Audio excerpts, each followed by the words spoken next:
Hi everyone, this is Anna, and I thought I'd come on tonight and share some of the projects that I've been working on recently. What started these projects were these bins of die cut pieces and half-finished projects that I have on my desk. I have several of these containers, and they're just overflowing with all kinds of nice die cuts that I've made and didn't use. Sometimes I die cut things on thinking I'm going to use them on a project and I don't, so I just set them aside. There's, half-finished tags in here that I didn't get to at Halloween. And I just have several of these bins on my desk. And I noticed in them, I had some pieces from last year that were a gingerbread boy that I had die cut to create a banner for the front of our fireplace. And I still had 3 of their little bodies left over from that project. And I also created some snowman tags last year, and I had a handful of those left over as well that had the base of their body die cut. It had a piece of patterned paper to adhere over the top of them. So all the pieces were there. I just needed to assemble them and create a finished product. So let me go ahead and show you some of the products that I used to create my tags. For the base of the tags, I used this die from Paper Tray Ink. I don't remember what it's called, Quilted something or other. You can still find it on their website, but it is quite an older die. So I did use this for the base of all of my tags, and then I used this square die just as a layering die. This square die is from Spellbinders. I ended up using some patterned paper for my layering piece. One of the pieces that I used is this one from American Crafts. It's black and it has gold embossed Christmas sentiments on it. And then my snowman is actually die cut out of this sheet music from Flair Designs. This is really old paper. If you've been crafting for maybe 20 years, you might remember Flair Designs. But this is a 12 by 12 piece of paper that I really love. The sheet music on it is Christmas music, so I always end up using some of this for my holiday projects. I ended up using some little Christmas greeneries. I used some wool felt, olive green wool felt, to cut out some holly. And let's see. The snowman die that I used is from Impression Obsession, and this is his body shape here. And I also used his little arms and nose. And then the holly that I ended up die cutting is from the gingerbread die from Impression Obsession. And I just ended up using this little piece of holly here. And the gingerbread boys themselves are made from this Sizzix die. This is the die that I used to die cut all of these gingerbread boys for the banner for our fireplace.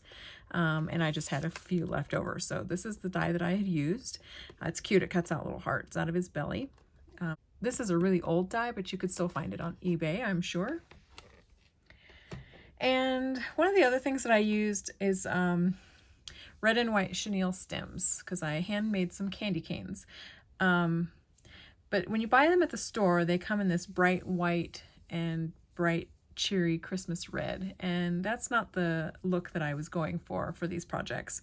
So what I ended up doing was tea dyeing some of those candy cane, or these chenille stems, and baking them in the oven at a really low temperature until they were dry. And it took a really long time, but I think the outcome is perfection. I think they look great. I think they look very vintage. And they just ended up being really perfect for my project. So I used these.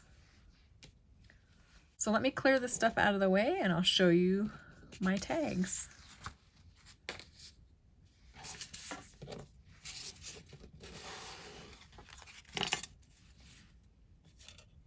I'll start out by sharing the gingerbread boy tags with you.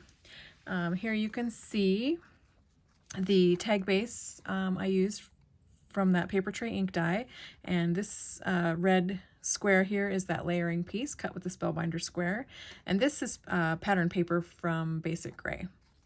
I don't remember what line it's from. Here's the little gingerbread boy cut with the Sizzix die, and the paper that he was cut from, I believe, is an open stock paper from maybe Hobby Lobby or Joann's. It was just a little beige color and has this gold foiled script all over it. So I thought it was really pretty. Where his hearts were die cut out of his belly, I just layered behind there with some really pretty red glitter paper. And here's one of the candy canes that I made. So this is the tea-dyed chenille stem.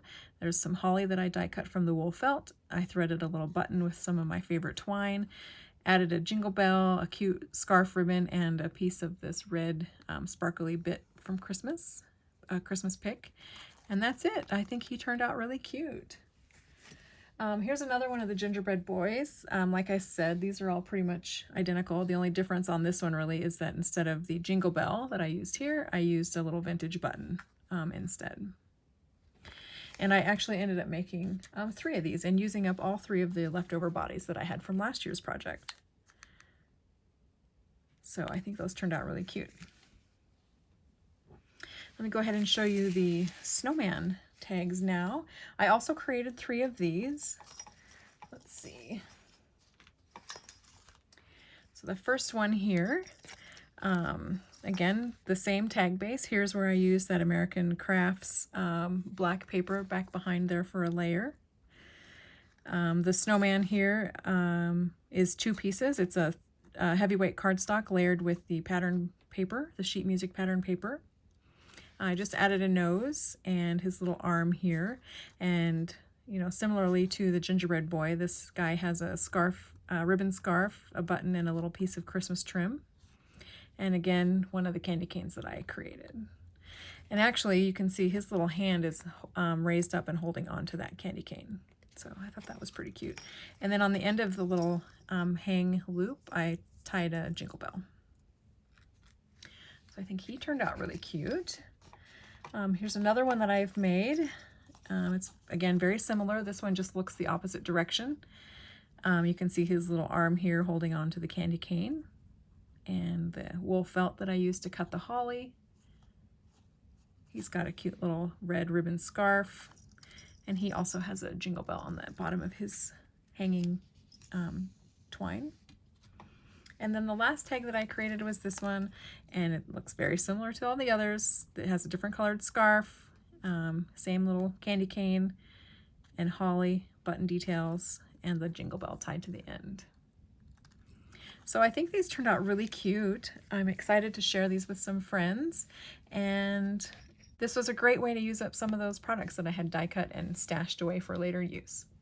So thank you so much for watching my video. I really appreciate it. And if you're not subscribed and you would like to, please do. I would love to have you visit again. So thanks so much for joining me tonight, and I will chat with you again soon. Bye.